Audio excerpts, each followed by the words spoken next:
Bonjour. Bonne année. Bonne année, bonne année, bonne année, bonne année. Que le Seigneur vous bénisse et pose sa main sur vous tous pendant cette année. Qu'il vous remplisse de sa présence. C'est la chose la plus importante qui soit. Avant même la santé, avant même la tranquillité d'esprit, c'est sa présence qui compte. Amen. Alors, j'ai plein de mots d'ordre à vous donner. C'est cool. Déjà pour l'année, le Seigneur nous dit, c'est le mot d'ordre de 2022, je ne mettrai pas dehors celui qui vient à moi. Ok, je ne rejetterai pas celui qui s'approche de moi. Donc voilà, le plan de lecture, les nouveaux, ils sont derrière sur la table, vous pouvez vous servir, vous pouvez les emmener. Profitez-en pour lire la parole tous les jours. On a des beaux livres, beaux textes à lire cette année, on a un peu regardé ensemble.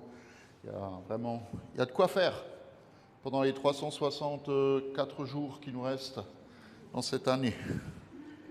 Deuxième mot d'ordre, celui de Nouvel An, puisque c'était hier, on va le faire aujourd'hui. C'est Jésus-Christ est le même hier, aujourd'hui, éternellement. C'est aussi une parole solide sur laquelle nous pouvons fonder notre vie. Et puis le troisième mot d'ordre pour cette journée, pour ce dimanche, puisque c'est aussi le dimanche de l'Épiphanie. Alors c'est un peu, voilà, l'Épiphanie c'est jeudi, je crois, oui, si, c'est jeudi. Mais généralement dans l'Église on le fait ou avant ou un peu après, si ça ne tombe pas le jour même. Le mot d'ordre de l'Épiphanie c'est « Les ténèbres passent et déjà brille la lumière. » Amen. Alors on va se remettre entre les mains du Seigneur pour cette nouvelle année et je vous invite à chanter « Toi qui disposes de toutes choses ».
Éternel, notre Seigneur, que ton nom est magnifique.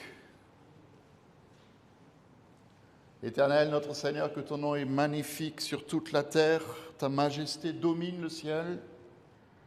Par la bouche des enfants, par la bouche des tout-petits, tu as fondé ta gloire pour confondre tes adversaires, pour réduire au silence l'ennemi, l'homme avide de vengeance.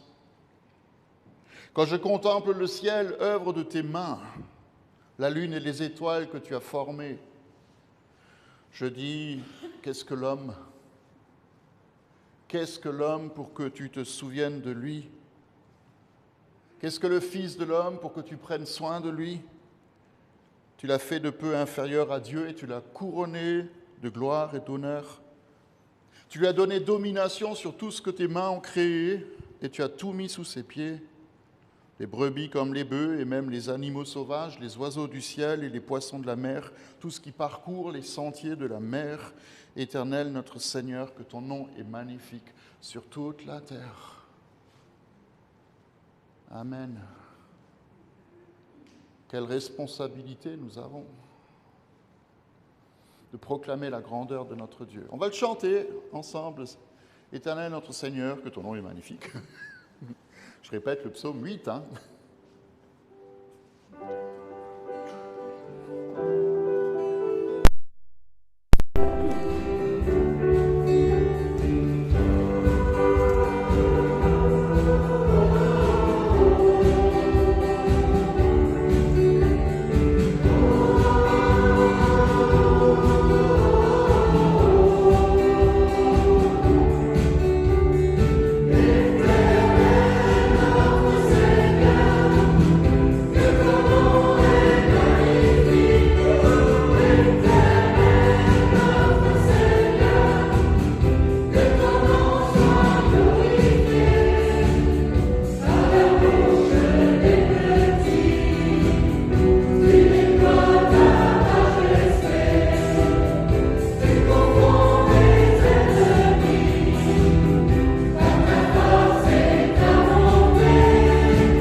Seigneur, on veut célébrer ton nom au début de cette année. On a pu refermer le chapitre de l'année 2021 avec tout ce que cette année a apporté en bénédiction et en problème. Et on ouvre un nouveau chapitre au début de cette année, mais c'est un nouveau chapitre pour notre propre vie. C'est un nouveau chapitre pour notre propre existence. Et on ne veut pas l'oublier. Tu veux écrire avec nous tous les jours notre histoire. Nous ne écrivons pas ton histoire, mais tu écris notre histoire avec nous. Et nous te disons merci parce que tu nous veux proches de toi. Tu veux être au milieu de nous, tu veux aussi être en nous par ton esprit. Et tu veux nous conduire. Tu veux nous diriger, tu veux diriger nos pas. Comme tu diriges les poissons dans les sentiers de la mer, comme on l'a entendu tout à l'heure. Tu veux diriger nos pas.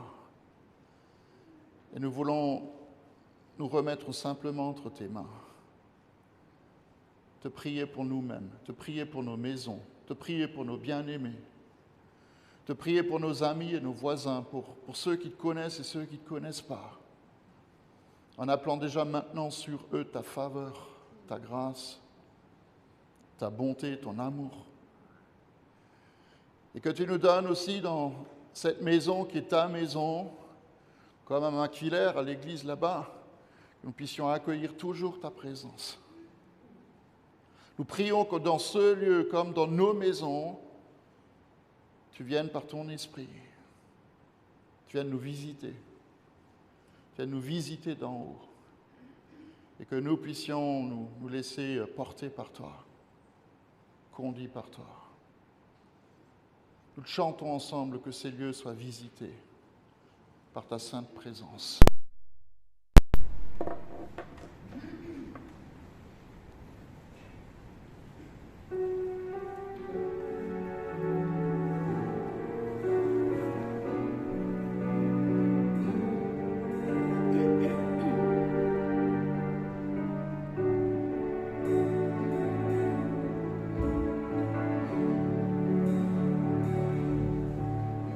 Que ces lieux soient visités.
Attendons-nous à ce que le Seigneur intervienne et agisse.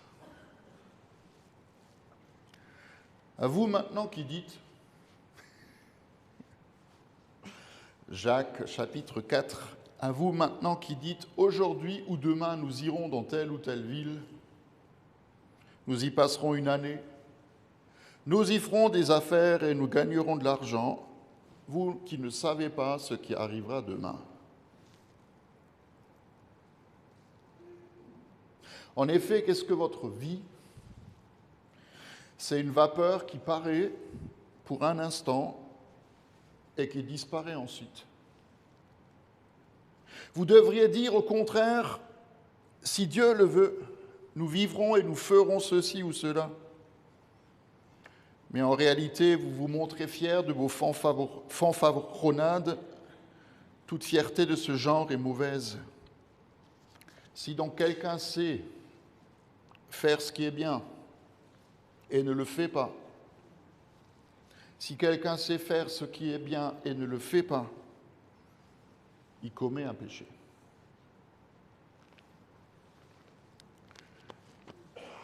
Bonne nouvelle. Et je voudrais vous lire le texte de l'Évangile.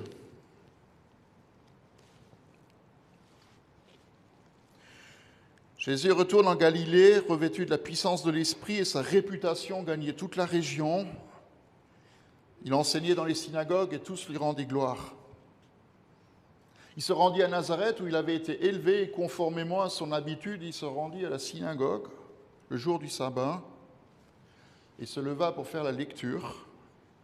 Et on lui remit le livre, le rouleau du prophète Ésaïe.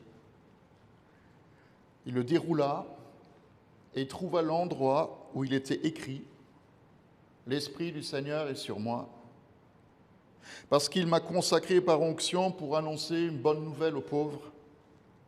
Il m'a envoyé pour guérir ceux qui ont le cœur brisé, pour proclamer aux prisonniers la délivrance et aux aveugles le recouvrement de la vue, pour renvoyer libres les opprimés et pour proclamer une année de grâce de la part du Seigneur. » Ensuite, il roula le livre, il le remit au serviteur et il dit « Aujourd'hui,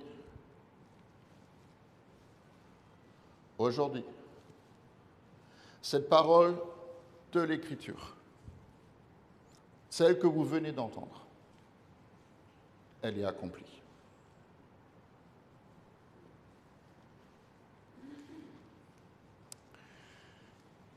Cette parole, elle est accomplie. Aujourd'hui, nous sommes les bras, les pieds, la bouche, les mains, le cœur de Jésus. Et la même onction qui reposait sur lui peut reposer sur nous. J'y reviendrai tout à l'heure. Nous allons chanter « Dieu m'a envoyé », puisque c'est ce qu'il fait. Il nous envoie pour annoncer une année de grâce.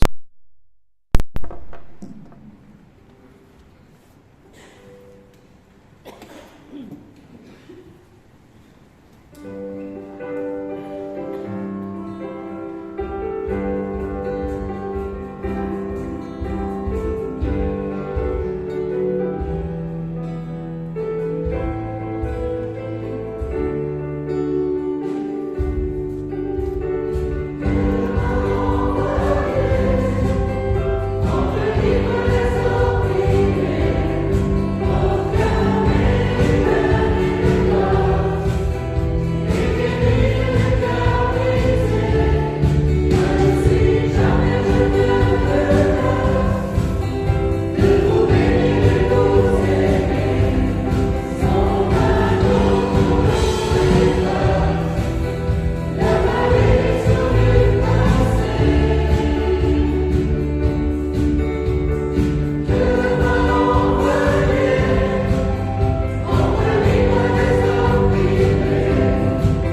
On va respirer un bon coup.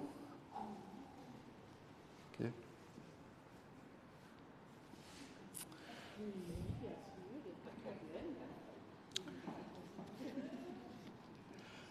Bonne année.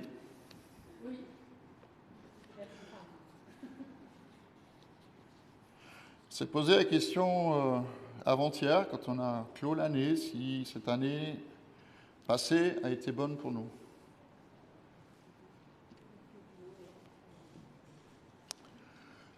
Je ne vais pas vous dire ce qu'on a dit, mais je vous pose quand même aussi à vous la question, est-ce que cette année elle a été bonne pour vous?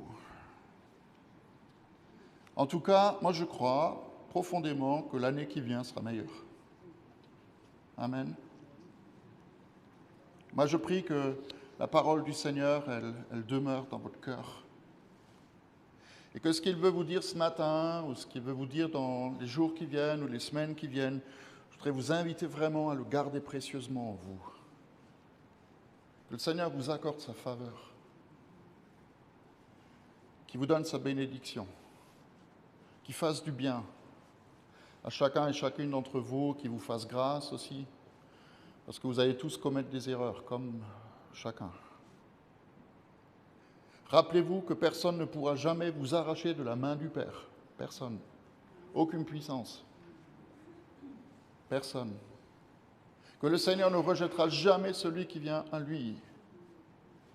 Peu importe comment il se sent, peu importe ce qu'il a fait, peu importe ce qu'il n'a pas fait, puisqu'on a entendu tout à l'heure que celui qui sait ce qui est bien et ne le fait pas, c'est un pécheur. Peu importe ce qu'il pense.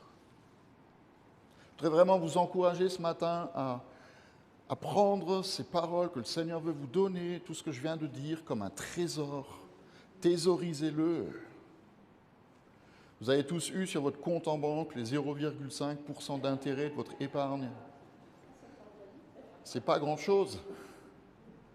Mais la parole du Seigneur, elle est bien plus précieuse que ça. Alors thésaurisez ces choses. Faites comme Marie l'a fait dans les évangiles.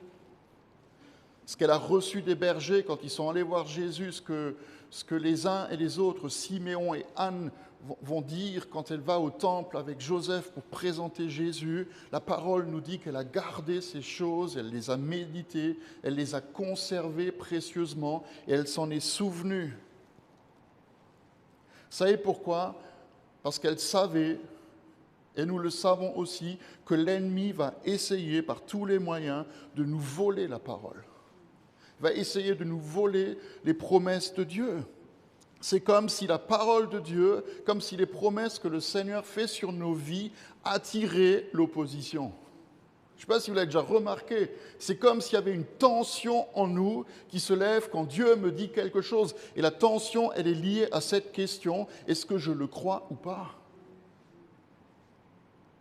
Quand Siméon parle à Marie et il la bénit, il lui dit quelque chose qui va lui faire mal. Il dit que ce que ton fils va dire, ce que Jésus va dire, ça va provoquer des conflits et ça va te briser le cœur. Des gens vont mal parler de lui et en même temps, il va amener le réveil dans la vie de beaucoup de gens. Et Marie avait un choix à faire. Tout comme nous avons un choix à faire. La parole que Dieu nous donne, c'est juste une semence. Ce n'est pas le fruit, c'est juste une semence. Et rappelez-vous la parabole du semeur. Jésus dit que le semeur, il sort et il jette la semence et il y a les oiseaux du ciel qui viennent pour la voler. Ne les laissons pas faire. Nous vivons dans des temps incertains, je ne vous apprends rien du tout. C'est juste une réalité.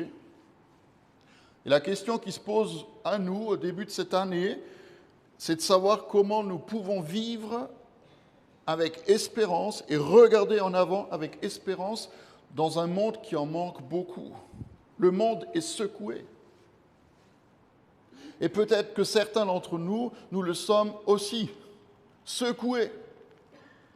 Mais la barque de notre vie, elle peut rester stable. Même dans la tempête. Vous savez, à un moment donné, Jésus, il parle des temps de la fin et il dit qu'il y aura des signes.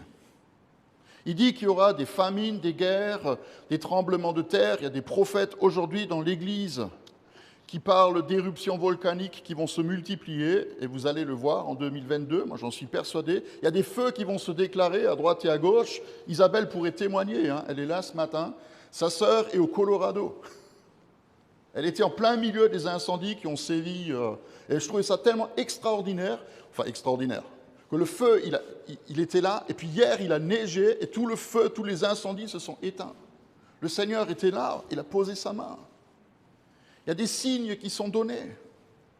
Mais quand Jésus parle de ces signes, il ne nous le dit pas pour nous décourager, parce qu'on pourrait se dire « Oh mince, catastrophe sur catastrophe ». Il ne nous dit pas ces choses pour nous décourager, mais il décrit les conditions dans lesquelles l'Église va devoir se lever.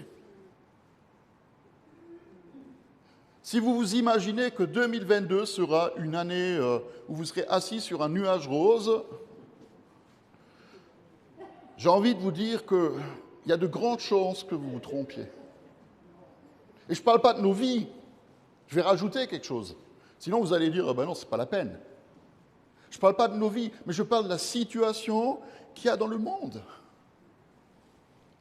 Et c'est peut-être bizarre de dire ça en début d'année, mais je crois que c'est l'approche que nous devons avoir. Nous sommes comme des pompiers parachutés dans un monde en feu. Ok. C'est une image, hein? D'accord? Mais l'espérance que le Seigneur met en nous, c'est quelque chose que nous devons saisir et que nous devons amener dans chaque situation de nos vies que nous rencontrons ou que nous allons rencontrer. Nous avons entendu Jacques tout à l'heure, ce n'est pas la peine de dire demain ou après-demain on va faire telle et telle chose, tu n'en sais rien du tout. Il vaut mieux dire si Dieu le veut, tu pourras faire. Nous avons été créés avec des projets que Dieu a en tête pour nous, avec la responsabilité de montrer qui est Dieu, comme Jésus l'a fait, mais aussi avec des promesses. Dieu nous fait des promesses. Je vous donne un exemple. Jésus dit en Jean 14 que si nous croyons en lui, nous allons faire des œuvres plus grandes que lui. Waouh! Vous voulez que je lise, hein? C'est Jean 14, verset 12. En vérité, je vous le dis, celui qui croit en moi, il fera aussi les œuvres que je fais, et il en fera même de plus grandes, parce que je vais vers mon Père. Et souvent, quand on entend ce verset, on met de côté la dernière partie du verset. Pourquoi est-ce que Jésus nous dit cela? Parce qu'il va vers son Père. Parce qu'il va vers lui. Parce que s'il ne va pas vers le Père, le Saint-Esprit ne pourra pas venir, lui qui est la courroie de transmission entre le ciel et la terre. Et après avoir dit qu'il allait vers son Père, il rajoute quelque chose, c'est encore plus extraordinaire. Il dit « Tout ce que vous demanderez en mon nom, je le ferai afin que la gloire du Père soit révélée en moi. Si vous me demandez quelque chose en mon nom, je le ferai. » Vous savez quelle est la chose la plus facile à faire avec cette promesse? C'est de l'édulcorer.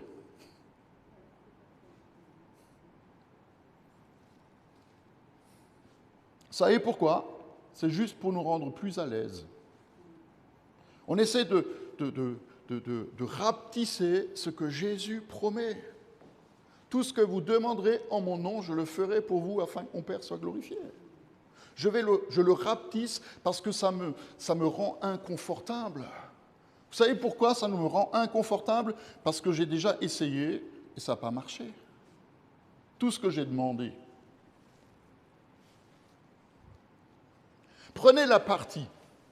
Tout ce que vous demanderez et mettez de côté l'idée que le Seigneur va vous donner ce qui va au-delà de ce que vous pensez, réfléchissez, imaginez ou rêvez. C'est quoi le mot le plus important? C'est le verbe demander. C'est demander. Ou alors, si vous voulez utiliser un autre verbe, c'est prier. c'est prier. Quand Jésus nous dit de prier, comme on va le faire après, que la volonté du Père soit faite sur la terre comme au ciel, c'est un commandement qu'il nous donne. C'est un commandement qu'il nous donne. Nous devons prier. En Matthieu 9, il dit en priant, ne faites pas comme les païens qui, en s'imaginant qu'à force de mots, ils seront exaucés, mais votre Père céleste, il sait de quoi vous avez besoin. Voilà comment vous devez prier. Notre Père qui es aux cieux, que ton nom soit sanctifié, que ton règne vienne, que ta volonté soit faite sur la terre comme au ciel. C'est comme ça que ça fonctionne. Ce que le Seigneur nous demande aujourd'hui et tous les jours de cette nouvelle année, c'est de camper dans sa présence. Comme Jésus l'a fait. Il a campé dans la présence de Dieu. Il s'agit pour nous de saisir sa parole, il s'agit pour nous de la chérir et ça nous permettra de rester forts au milieu des circonstances peut-être difficiles et même, c'est ça qui est beau, de devenir des sources ou des puits de paix ou de vie pour ceux qui nous entourent. L'une des vertus qui nous sera le plus demandée en 2022, je prophétise, c'est l'espérance.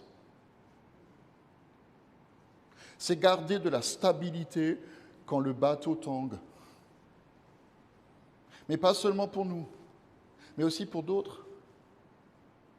Les gens qui ne croient pas en Dieu, ils sont souvent tranquilles dans leur vie, jusqu'à ce que les choses aillent de travers. Et tout d'un coup, quand quelque chose de difficile arrive, ils se retrouvent face à leur fragilité, face à leur vulnérabilité. Et c'est aussi notre rôle, en tant que chrétiens, de leur montrer qui tient la barque de nos vies, en faisant attention à une chose. L'espérance, elle peut être contagieuse, mais le désespoir aussi. Alors tout dépend qui tu écoutes. Et tout dépend ce que tu dis avec ta propre bouche. C'est quoi l'espérance ? La Bible me dit que l'espérance, c'est l'attente joyeuse de ce qui est bon. Vous voulez que je répète ? C'est l'attente joyeuse de ce qui est bon. J'anticipe avec joie ce qui va arriver de bon. Et c'est très différent de l'idée que les gens s'en font aujourd'hui. Les gens, ils espèrent que demain, ça va aller mieux. OK ? Ils confondent l'espérance avec une espèce de rêve ou de désir qu'ils ont en eux. Demain, ça ira mieux. Je vous dis une chose, cette espérance-là, elle n'est pas garantie. Moi, j'en sais rien si demain, ça ira mieux. Et si vous le savez, tant mieux pour vous, mais moi, je ne le sais pas. Mais ce que la parole, elle dit de l'espérance, c'est différent. Est-ce que vous savez que quand j'espère en Christ et que j'attends que ce qu'il me promet s'accomplit, ça attire ce que j'attends. Vous inquiétez pas, je ne vis pas dans le déni ou dans des rêves imaginaires, mais je suis fondé sur quelque chose qui est indestructible. C'est qui est mon Dieu ? Il est le même hier, aujourd'hui, éternellement. Tu peux faire ce que tu veux. Tu peux lui cracher dessus, lui tourner le dos, t'approcher de lui ou pas t'approcher de lui. Il restera le même, il ne changera pas. Il est indestructible et ses promesses, sa parole, pour nous, sont indestructibles. Donc il faut qu'on ait de l'espérance. Elle est fondée en quelqu'un. La deuxième vertu qui nous sera beaucoup demandée en 2022, c'est de recevoir et de garder la paix. Un peu plus loin dans le même évangile de Jean, Jésus, il dit la chose suivante, « Je vous laisse la paix, je vous donne ma paix. Je ne vous la donne pas comme le monde donne. Que votre cœur ne se trouble pas et ne se laisse pas effrayer. » Et ça aussi, c'est très différent de ce qu'on comprend souvent de la paix. Pour beaucoup de gens, la paix, c'est quand quelque chose s'arrête. Vous avez déjà réfléchi à ça? La paix, c'est quand quelque chose s'arrête. Le 11 novembre, à 11 heures du matin, les cloches sonnent, la fin de la guerre. La guerre s'arrête, la paix arrive. Le 31 décembre, à minuit 20 minutes, les pétards, les feux d'artifice s'arrêtent, il n'y a plus de bruit. Ah, je suis enfin tranquille. Je suis en paix. Pas de conflit entre les gens. Ah, c'est quand même bien d'être en paix les uns avec les autres. Mais la paix que Dieu donne, elle se présente sous la forme d'une personne.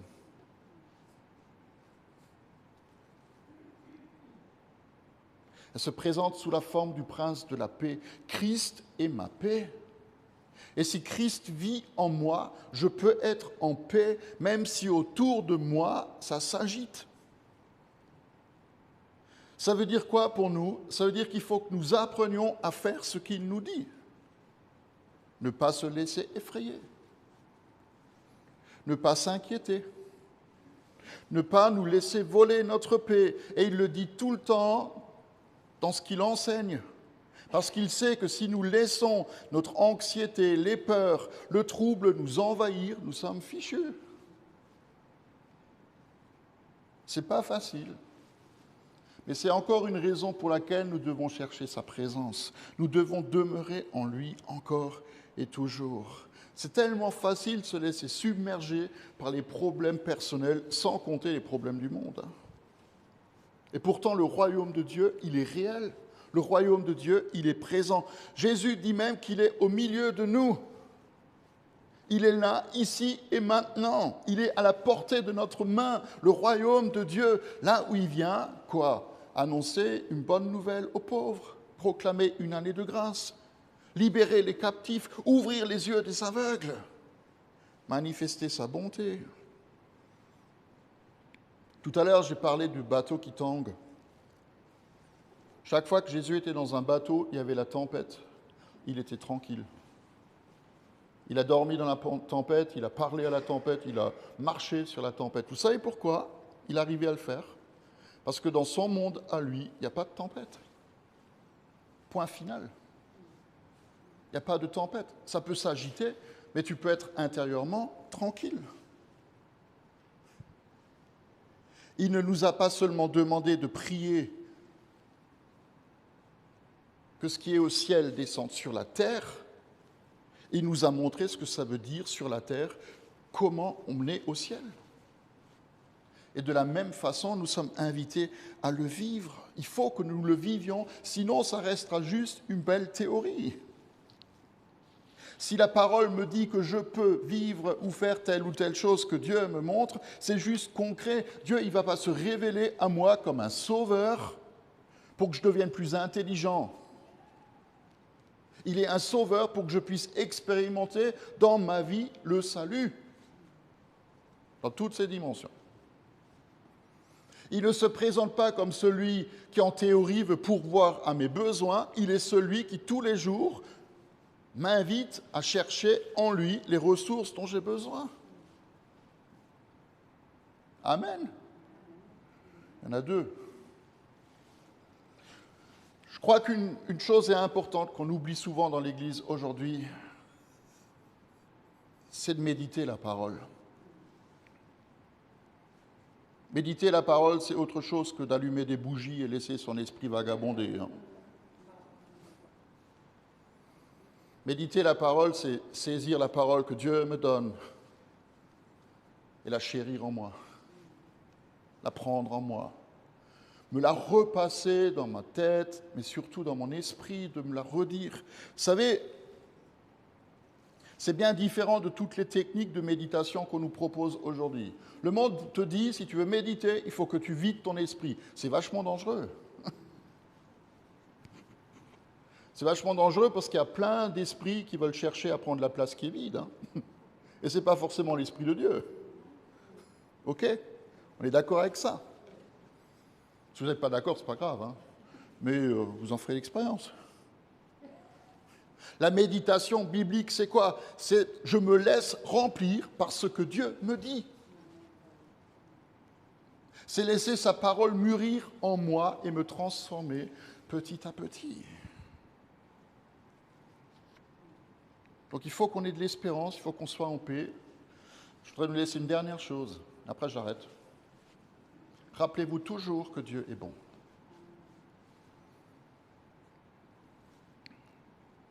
Naoum, c'est un petit prophète de l'Ancien Testament qu'on ne lit pas souvent, mais Naoum, il dit dans le premier chapitre, « L'Éternel est bon ». Point. Il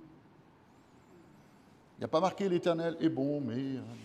Non, l'Éternel est bon, point. Il est un refuge le jour de